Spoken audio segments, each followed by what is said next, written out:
How's it guys? What's going on? My name is Prashant and welcome to Tech Scenes Today. Today we are looking at the Huawei Y6p.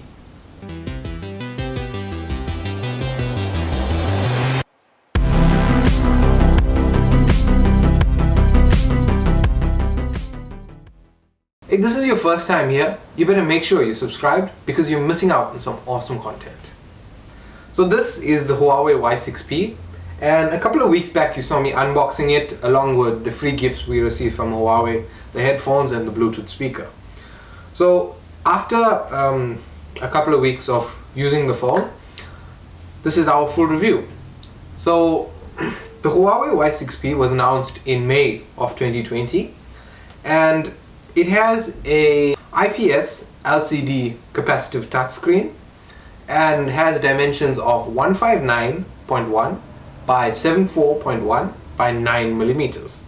It has a plastic back and frame and a glass front, and has a 6.3 inch screen with a 81.3 screen to body ratio, 81.3% screen to body ratio. The screen resolution is 720 by 1600 pixels.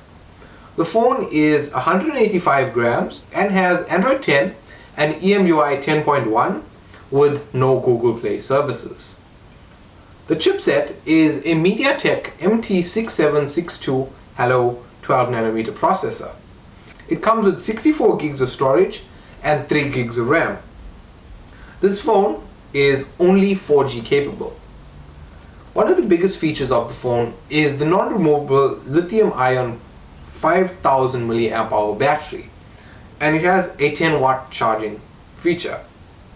The main camera setup is a triple camera, 15 megapixel wide, 5 megapixel ultra wide and 2 megapixel depth camera, and is capable of recording 1080p at 30 frames per second. The selfie camera is a 8 megapixel wide camera and can record 1080p at 30 frames per second. Some bonus features of the phone: it has a rear mounted fingerprint reader, and with its extensive battery size has the capability of reverse charging. So the Y6p was marketed as a budget level smartphone post the creation of the Huawei app gallery. And the phone is available for 3200 Rand, and at the moment Huawei is running a special still where it's 3200 Rand with the phone, and they include a free Bluetooth headphones. So some of the pros and cons of the phone: it's 5000 mAh battery as well as its reverse charging. Its camera is on another level.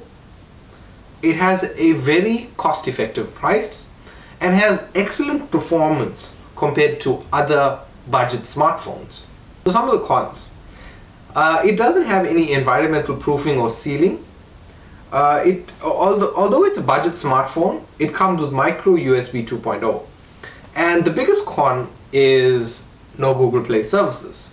So product conclusion: I tried to integrate this to be my daily driver for a while, and the problem was, as a content creator,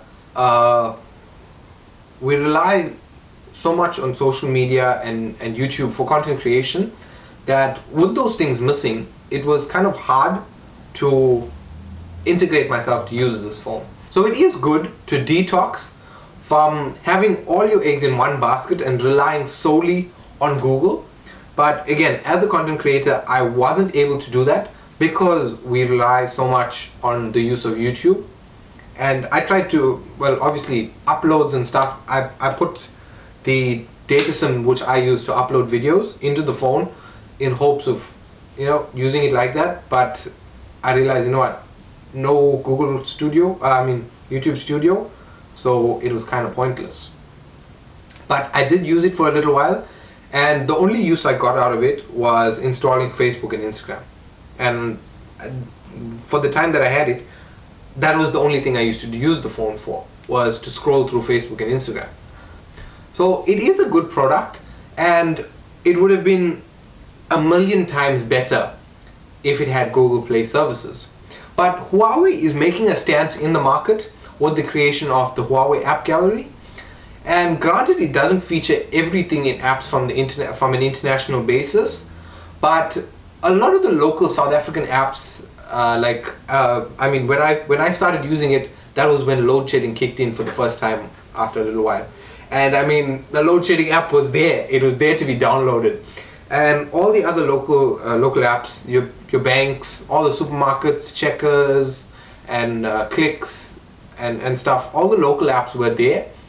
Unfortunately, a lot of the international apps were not there, and things that you look for, like if someone were to play Candy Crush, they wouldn't find it because it hasn't been integrated into the Huawei App Gallery just yet.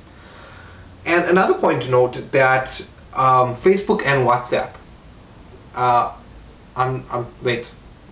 Facebook and WhatsApp, they weren't actually in the store. You downloaded a generic version from the net and you put that onto your phone. There wasn't an actual, like how you install it from Google Play, like an APK download and it's installed. But even if you're looking for international apps, there are alternatives to what you're looking for. And I mean, all in all, it is an excellent phone. And if you're not scared of being a little independent from Google services and stepping out of your so-called comfort zone, it is going to be a really great phone for you, and you will really enjoy it. I mean, people are going for the Huawei P40 Lite, and I guess P40 Lite price-wise is good for most people.